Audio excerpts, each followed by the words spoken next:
with exposure. Once the truth is out and the people understand, then they have problems. And I am saying that the power of any government is in people. If you understand that symbols and emblems and things that we see every day are like the letters of an alphabet, if you put them together, they tell a story. If you understand, wake up and understand that we are not in a benevolent government, that Plato said the price good people pay for non-involvement in public affairs is to be ruled by evil men. In the old Celtic Druid occultism of ancient England, from which we have gotten most, about 95% of our mysticism in America has come from the old ancient English Celtic magicians. We always see pictures of we're talking Stonehenge, right? Yeah, Stonehenge, right. Merlin the magician with his magic wands, and all the magicians always have their magic wands. Magic wands were always made out of holly wood.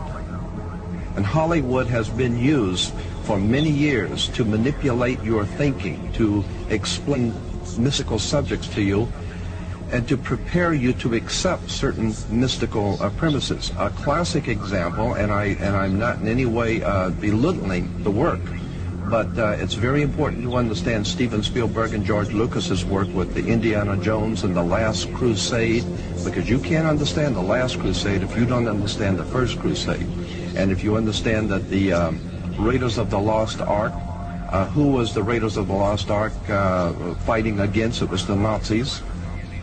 Interesting too, in the Star Wars, according to the Masonic reference works that you can get in any library, the Freemasonic Orders of Europe said that there was a little ideologue, a little spiritual entity that gave the knowledge to what the Masons call our hidden masters. That's what Freemasonry refers to, those who lead world Freemasonry. They don't know who they are. No Freemason knows who the actual leaders of the world organization are. They call them our hidden masters. Well, according to the reference works, there is a little spiritual entity that guides the world Freemasonry, and they call him Yoda. And in the reference works, you'll see this little creature with the pointed ears, and he's called Yota. Yota goes back to Judah, or Judah, which goes back into British Israel World Freemasonry, going back to the time of the founding of England, and that's why they're today called British. The British, it's a very big difference between being English and British. Brit is Hebrew for contract or a covenant, and ish means man in Hebrew. Therefore, British is the covenant man or man of the new covenant. So we're talking about Star Wars. So we're talking about Star Wars. We're talking about the evil empire and Empire Strikes Back. And with the Empire Striking Back, New York is the Empire State. We're talking about the new empire of New World, America, striking back at Europe in 2 world wars to overthrow the old Roman dynasties in Europe to take over the world. So what we're saying here is that there is a war going on between gangs to see who's going to ultimately be on the top of the pyramid. Yes, the obelisk, you'll see the Egyptian obelisk here. The Egyptian obelisk points up to the top of the triangle or the top of the pyramid. We're talking about occultic forces. We're talking about the 5-pointed pentagram, which was used by satanic worshippers for thousands of years. If you take the 5 points off of a 5-pointed star or a pentagram, you have left in the middle a pentagon. That's why the United States has a pentagon. The pentagon is directed toward the North Star because, according to the ancient Babylonians, that's where you gathered power from the gods of the North in war. We're talking about sex, drugs, rock and roll, violence. We're talking about a concerted effort to manipulate the human beings of this country into a new order and a new world, and the people are going along with it, docile, and have not. And it says Novus Ordo Seclorum. That's on the dollar really bill. interests me. That the term seclorum. You said earlier that meant secular. Now, doesn't that secular really mean more than Well, these anything else? people think of themselves as gods.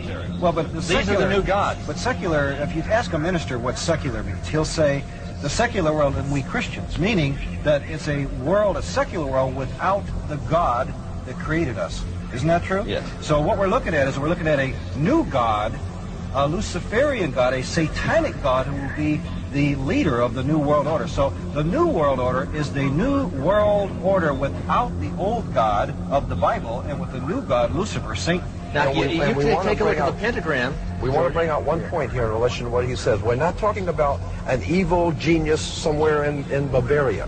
We're talking about America. Here is the New World Order. We are in the middle of the most diabolical, conspiratorial movement ever developed on the face of the earth, right here in America. In Africa, and the big game hunters in Africa for many years used to, when you go out to hunt the big game, you wouldn't go into the jungle to look for the big game. You would hire many of the natives to go out with cans and bottles and surround about a 10-mile circle out in front of you and work in, beating cans and bottles and screaming and frightening your prey, the lion or the animal that you're looking for, and he's your prey.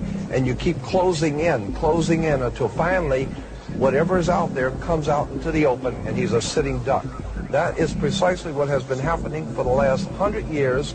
The Illuminati have been purposely organizing, directing, and financing wars, revolutions, violence, and bloodshed, so that it will sufficiently impress and frighten the world of humanity into accepting a new order, a new police state that will finally put down all the law and order, the disorder in the world. And it is the oldest trick in the book. Our greatest enemy is not in a crack house, it's in the White House. It's not in a bar room, it's in the boardrooms.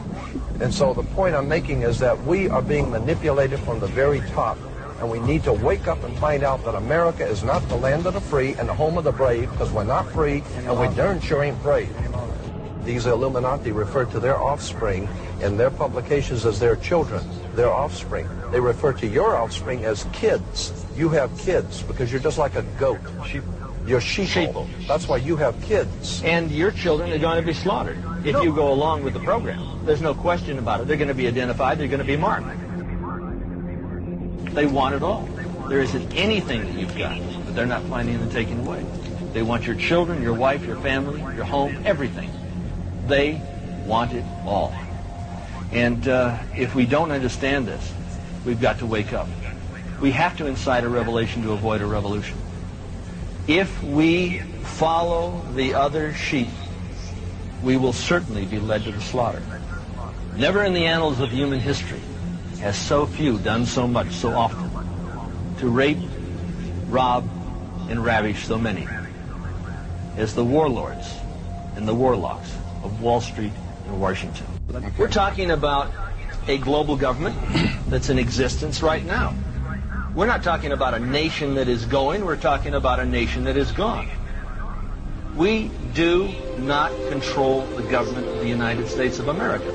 The United States of America is controlled by this evil arc. They control the money system. They control the State Department. They control the presidency. And if you take a look at the fasci on each side of the Speaker's podium in the Senate, you're going to find that we have a new world order in place. What do we have to do? Incite a revelation to avoid a revolution. Or wait for the second coming. The choice is up to you.